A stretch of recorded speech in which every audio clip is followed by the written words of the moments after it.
এই দেখুন, আমরা বারবার একটা কথাই বলছি, এই যে আজকে আমাদের এটিকে আমরা চূড়ান্ত বিজয় বলতে পারি না, এটা হচ্ছে আমাদের প্রাথমিক বিজয়। অর্থাৎ ফেসিজমের যে সরকার প্রতিষ্ঠিত হয়েছিল সেই সিস্টেমটাকে আমরা প্রাথমিকভাবে উচ্ছেদ করেছি।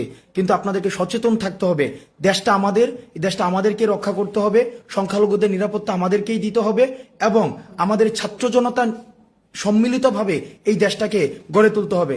সুতরাং আপনাদেরকে বারবার বলছি, আপনাদের বারবার একটা জিনিস আমরা বলছি, আমাদের আশেপাশে যারা রয়েছে, আমাদের আশেপাশের প্রত্যেকটা যে পারস্পরিক নিরাপত্তার দায়িত্ব সেটা আমাদেরকেই নিতে হবে। আমি আবারও বলছি, সংখ্যালঘু যারা রয়েছে সংখ্যালঘুদের নিরাপত্তার দায়িত্ব আমাদের, এবং আমাদের যে ধর্মীয় উপাসনালয়গুলো রয়েছে এই ধর্মীয় উপাসনালয়গুলোর দায়িত্ব হচ্ছে আমাদের।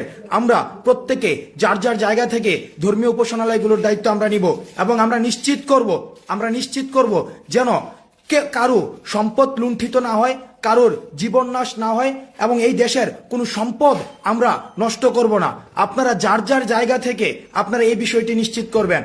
আবারও পুনরাবৃত্তি করছি, এই দেশটাকে আমাদেরকে বিনির্মাণ করতে হবে, এই দেশটাকে আমাদেরকে এগিয়ে নিয়ে যেতে হবে। আমাদের ছাত্র জনতার সম্মিলিত প্রচেষ্টায় আমাদের যে বৈষম্যহীন যে বাংলাদেশের স্বপ্ন আমরা দেখেছি সেই স্বপ্নটি আমরা বাস্তবায়ন করতে পারবো।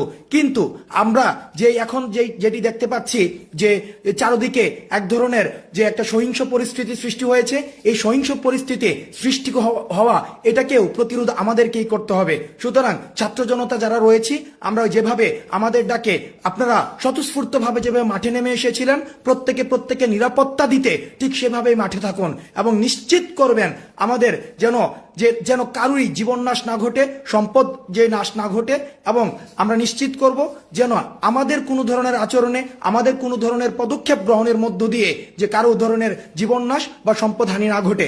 বিশেষ করে আমরা দেখতে পেয়েছি, আমাদের কাছে খবর এসেছে বিভিন্ন জায়গায় যে সংখ্যালঘুদেরকে হামলার শিকার হতে হয়েছে। সংখ্যালঘু এই বাংলাদেশের নাগরিক, আমাদের ভাই। এখানে প্রত্যেকটা নাগরিকের যে নিরাপত্তার দায়িত্ব এই ছাত্র সমাজে আমরা নিচ্ছি। সুতরাং আপনারা ছাত্র সমাজ এই নিরাপত্তার দায়িত্ব নিশ্চিত করবেন। এবং আরেকটা জিনিস মনে করিয়ে দিতে চাই যে যারা গত 16 বছর ধরে আমাদের এই দেশটাকে নরক বানিয়ে রেখেছিল তারা কিন্তু আজকেই বিনাশ হয়ে যায়নি। তাদের যে প্রেতাত্মারা বা তাদের যে উত্তরাধিকার সূত্রে যারা আছে তারা কিন্তু এখনো পর্যন্ত দেশে রয়েছে। সুতরাং তারা চাইবে তাদের শেষ রক্তবিন্দু দিয়ে আমাদেরকে প্রতিরোধ করার জন্য। সুতরাং তাদেরকে প্রতিরোধ করা, আমাদের এটাও নিশ্চিত করতে হবে তারা যেন কোনো ধরনের ভ্যান্ডালিজমে অংশগ্রহণ করে আমাদের এই অর্জনকে বিতর্কিত করতে না পারে।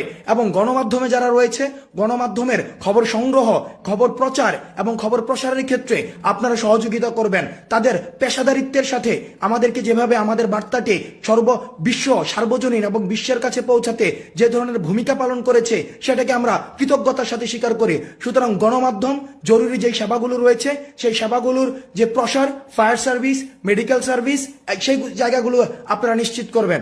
আমাদের পরবর্তী নির্দেশনা না দেওয়া পর্যন্ত আপনারা রাজপথ ছাড়বেন না। মনে রাখতে হবে, স্বাধীনতা অর্জন করা সহজ কিন্তু সেটা রক্ষা করা কঠিন। আমাদেরকে যেন কোনোভাবেই কোনো ভ্যান্ডালিজমের সাথে আমরা নিজেরাও যুক্ত হব না, কোনো ভ্যান্ডালিজমে আমরা আরেকজনকে উৎসাহিত করব না।